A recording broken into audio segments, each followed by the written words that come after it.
head into the train now. Let's have a look how a train looks like from the inside in Montenegro. This is the first door here. We have to step up. Let's have a look here.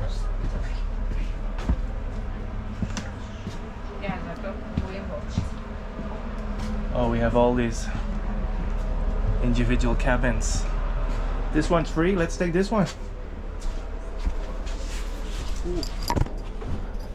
Hey guys, we have our own little cabin here.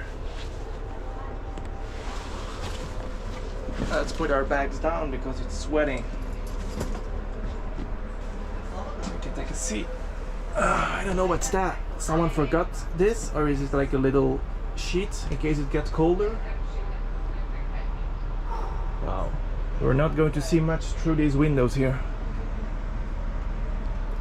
That's a pity. I hope we have some nice views. Here on the other side it looks better. I think we can definitely look here. Maybe we can even open this. Or is it locked up? Yeah, not sure. Let's not break this train. Let's not break it even more. It's time to go, so I see one last passenger. I'm just careful because I don't know if these doors will just smash into my face.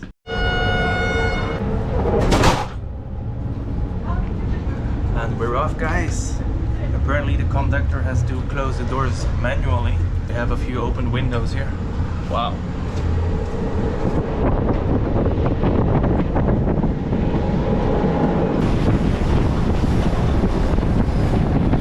Wow, guys, look at this.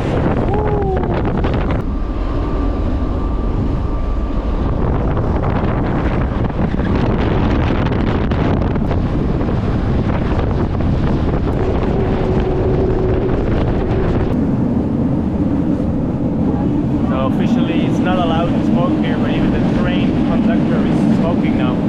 We are arriving, so let's go back to our cabin with all the local ladies and grab our bags.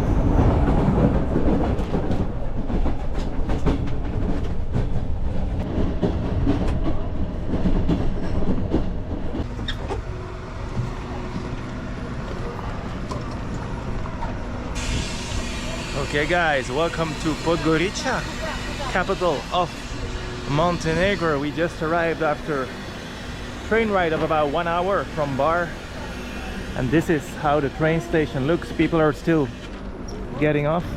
Just as in Bar, the train station is about 10 minutes, 15 minutes walking out of the center of the city. We can see all the people, they have arrived here. They're getting into cars, they're getting into taxis. I see a couple of buses waiting there as well. But we are going to walk and see what are our first impressions of the capital of Montenegro.